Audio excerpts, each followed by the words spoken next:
Hey guys, welcome back to True Crime with Shannon, where I cover missing persons, unsolved cases, crime news, and more. Okay, so it looks like the defense rested yesterday in the Michael Valva case, justice for little Tommy Valva.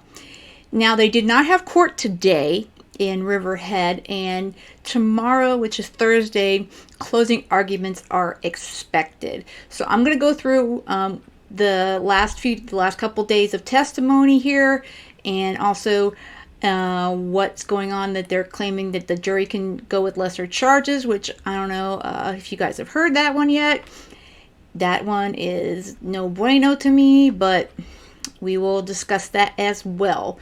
But before we get into today's topic, I always like to feature a missing persons poster on the channel. So let me pull up today's poster. Today's missing person is going to be Zion McClendon out of Mayfield, Kentucky. This is a 10-year-old who is 4'11" in height, 112 pounds. It states that he was last seen when he left a group to go trick-or-treating around 6 p.m. He was wearing a black t-shirt that says, "I'd rather be gaming," with gaming written multiple times in multiple colors. He was also wearing black shorts with white sandals. He had his face painted white with some red to simulate blood. His group was walking in the arbors, and he separated from the group. He was last seen walking toward the back of arbors at approximately 7 p.m. The juvenile has asthma and does not have his inhaler or medication with him. So it looks like he just disappeared, guys. They're asking if you have any information or have seen this 10-year-old to please contact the Mayfield Police Department or the state police. Mayfield Police Department is 207-247-1621, or you can contact Kentucky State PD at 270-856-3721. And of course, you can always call 911. Let's help this 10-year-old get back to his family.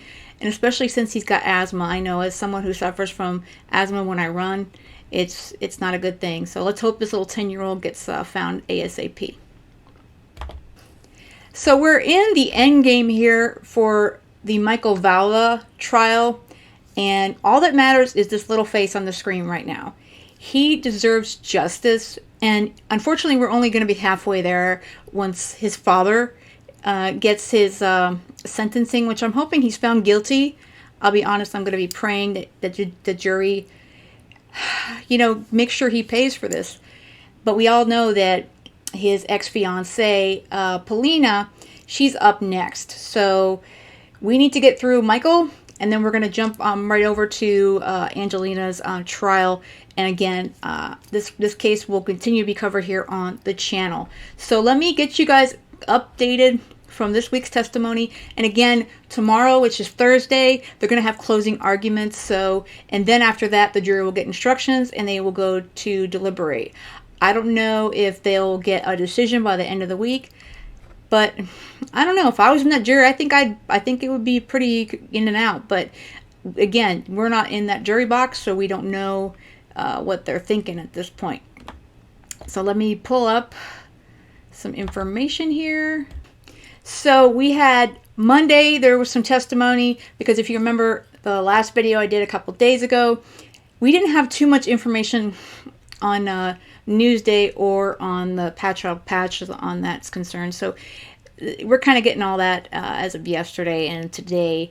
It states, a doctor testified as a rebuttal witness for the prosecution on Monday, and he disagreed with the defense witness testimony. Dr. David Sansing said the findings by the defense's earlier expert witness, Dr. Ken Zaffron, who testified Friday that Thomas Valva went into cardiac arrest due to his father's allegedly putting him in a warm bath after the boy had slept in a freezing garage, would not be accurate. So this doctor is coming in from the prosecution, and apparently he came in a little bit earlier before the defense rested due to time constraints, like the housekeeper came in as well. This care staff behaved and provided care in an exemplary fashion and were beyond reproach, he said. The opposing medical opinions mirror the different theories held by prosecutors and the defense attorneys on what led to Thomas's death. So again, this is the guy who's trying to rebuke, Dr. Zaffron, stating that if they would have put him on all this stuff when they got to the hospital, that they could have saved his life. So let me pull up the next slide. Defense attorney Anthony LaPinta maintained that Sansong was not an expert in hypothermia, and therefore his opinions were irrelevant. In his cross-examination of Sansong, LaPinta questioned the physician's expertise in treating hypothermia. Sansong said he took a special interest in it after a patient in Jackson Hole, Wyoming, died from the condition about 20 years ago from a boat accident. Under questioning from LaPinta, he acknowledged he did not mention hypothermia experience or education on the one-page resume he sent to the Suffolk prosecutors when he was hired to testify in the case. I think it's very clear that this witness has very, very, very little minimal experience in hypothermia, LaPinta said after court Monday. So obviously the defense thought he doesn't have any knowledge to qualify him as a witness. Obviously, the state disagreed. So let me pull up the next slide. Tuesday, 2 defense witnesses testified that Valva was distraught at the Patchogue Hospital where Thomas died and was weeping and moaning after viewing the boy's body at the morgue the next day. He was distraught, said Tony Macia, head of security at Long Island Community Hospital and a former NYPD cop. He was holding his head down. He was putting his head into his face. I think he was upset he died because he knew he was in big trouble. Macia, who testified under subpoena, was on the witness stand inside a Riverhead courtroom as the defense played a video from the hospital surveillance system showing Valva inside the hospital emergency room's family room from about 10:45 a.m. to 1:30 p.m. Thomas had been pronounced dead in the hospital's nearby trauma room at 10:28 a.m. So again, he was pronounced dead right before 10:30 that morning. All right, let me pull up the next one. Macia, as well as a social worker and a priest, was seen offering comfort to Valva by rubbing his shoulders and arms. Then lead Suffolk homicide detective Norberto Flores was also seen on the video speaking to Valva. Macia testified, and a uniformed Suffolk police officer patted Valva down to determine if the then cop was carrying a firearm. Valva complied according to the video. So obviously they had to check to see if he was carrying.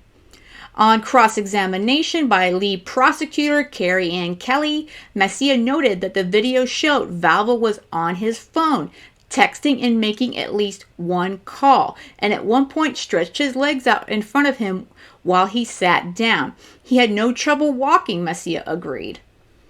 All right, let's pull up the next one. He looked pretty relaxed and comfortable there, Kelly asked. Yes, he did, Macia replied. He never leaned over and took a tissue, Kelly asked, referring to a box of tissues in the room. I did not see that, Macia said. NYPD Transit Officer Kenneth Wigert, a union delegate for the Police Benevolent Association, testified that Valva appeared stoic when he arrived at the Bittersweet Lane home on the morning of January 18th, 2020, to offer support. Wagar, also testifying under subpoena, said he avoided having a conversation with Valva about the circumstances surrounding Thomas's death because the case was under investigation. He testified that he accompanied Valva and his ex-fiancée, Angela Polina, to the Suffolk County Medical Examiner's office in Hauppauge later that day to identify Thomas's body. I would say he was stoic and was not functioning as he normally would, Weigart testified when defense attorney Anthony LaPinta asked him about Valva's emotional state that day. Valva was much more emotional later that day, according to Weingart, who said he was weeping, wailing, moaning, and crying after viewing Thomas's body at the morgue. Well, I think he knew what he did, and he was upset. Under cross-examination from Suffolk District Attorney Laura Newcomb, Weingart testified that while he was aware of issues between Valva and the boy's mother, Justina Zupko Valva, Valva never complained, to him about Paulina and never said she was domineering, a characterization that Valva's defense attorneys have repeatedly used to describe Paulina. Weingart also testified that he was aware that Valva had established a GoFundMe page to raise money for Thomas's funeral expenses. Valva had told him that he had been struggling with financial problems and did not have money for the funeral. I don't know, guys. A GoFundMe account? He apparently has issues in many ways. Okay. In redirect, La Pinta asked Weingart if he was aware that Valva had taken advances from his pension in the years before Thomas's death. Weingart said he had not previously known that. Yeah, I'm not sure that people would know that information. Okay, let me pull up the next one. Later Tuesday, Stephen M. Troyd, a private investigator hired by the defense, narrated a series of text messages between Valva and Paulina from 2018 to 2020. The text presented by Troyd, who was hired by the defense to prepare a PowerPoint presentation with the messages, appeared to support the defense claim that Valva was overwhelmed financially and emotionally from a lengthy custody battle with Zuko Valva and was forced to stay in the relationship with Paulina, despite her treatment of the boys, because he had nowhere else to go. Why didn't you let her have custody of the boys? That would have solved a lot of problems, and Tommy would not be gone right now. All right, let me pull up the next one. In a February 26, 2018 text message exchange, Paulina accused Valva of fighting for custody of his 3 sons because he did not want to pay child support to Zuko Valva. Of course I love my kids, Valva fired back. I'm no deadbeat dad. Yeah, he didn't want to pay her either. You want a life with me? Then give them back, Paulina replied. In another text exchange dated February 7th, 2019, Valva told Paulina he understood that she had to leave the house to blow off steam and pleaded with her to return home. I want that expletive kid out of the house, she said, referring to Anthony. Other text exchanges detailed the financial problems the couple experienced after they moved in together, with Paulina complaining that their mortgage was $4,200. Paulina urged Valva to move out and take his sons with him. Okay, let me pull up the next one. Give me a chance to find a place first so they're not living out of a car, Valva responded in a February 7th, 2019 text. Paulina told Valva, foreclosure is your favorite. Valva wrote back, and dumping me is yours. In another text exchange, Paulina appeared angry at Valva for letting the boys in the house when she was not home. You did this when my back was turned, she said. In a December 21st, 2019 text, Paulina appeared upset that she never saw Valva anymore because he was working nights for additional money. I'm trying so hard to make it all work, Valva replied. If you'd only treat his sons better, make sure they were sleeping in the house and fed.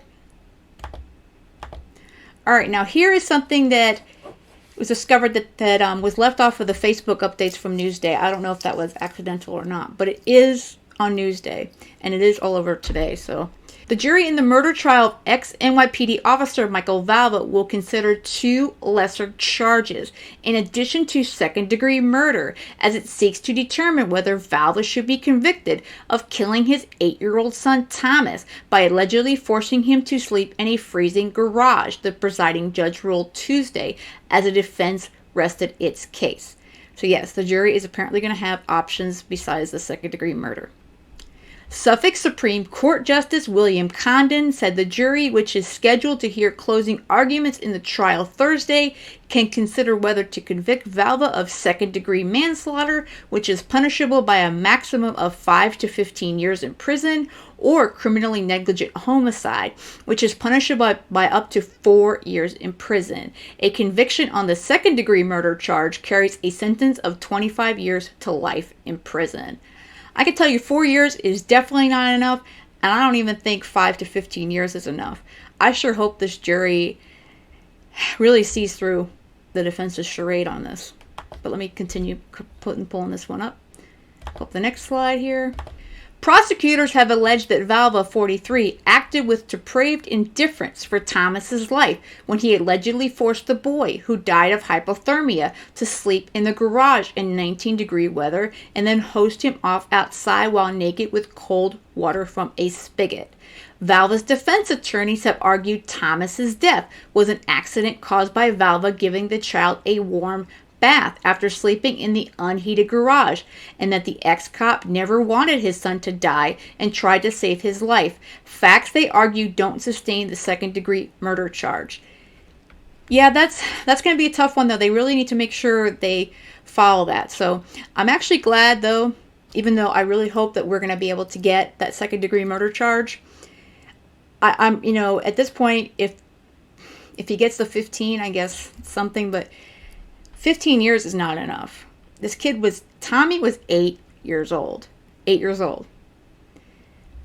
He's not gonna be able to live anymore. And Anthony is scarred, I'm sure, for, if not for life, for many, many years. And I don't even know if his brother Andrew has got any emotional or mental issues because of all this. These poor kids. Okay. And Michael Valva will not take the stand to testify Wednesday, which was today. He did not take the stand, as was initially thought was possible. His attorney confirmed on Tuesday. But on Tuesday, he told the court he's not testifying.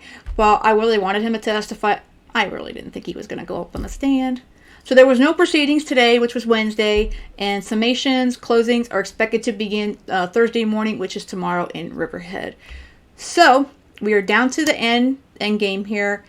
I am highly confident in the prosecutors, especially Carrie Ann Kelly. I think she's an excellent district attorney, and I hope she can get that out there to this jury. And I really hope that they see right through Michael Valva's facade, that he wasn't crying for Tommy. He was crying for himself. He was crying because he knew he was in trouble the moment Tommy was gone. And maybe he was upset because, yeah, my son's now gone, but he was not upset because, I'm mourning my son. It was more of, I'm mourning myself because I killed my son. So I don't feel like to me that his crying was really for Tommy as much as it was for himself. Again, I really want to hear what you guys' thoughts on this as well.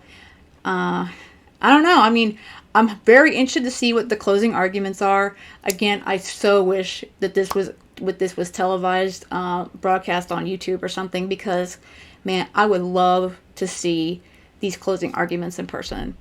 But sadly, that's just not the case. And again, if anybody is in the courtroom tomorrow and wants to send me any information, I would love it. My email is in the information of every single video. So we're going to hope and pray that when this jury gets this case tomorrow, which will be Thursday, that they can get that, they can charge Michael Valva with second-degree murder. That's what I'm hoping for. I know a lot of you guys are also hoping for the same thing. So we're going to hope and pray that they see all this, and that we can get justice for little Tommy at this point, and also Anthony in this case. All right, guys, I appreciate you guys checking out the channel. I really, really do. And your way out, if you haven't already, hit that like button. It helps the video get some more traction here on YouTube, and helps the video get out there with the algorithm and all that math stuff. But with that said and done, I hope you have a great rest of the day, and most of all, stay safe.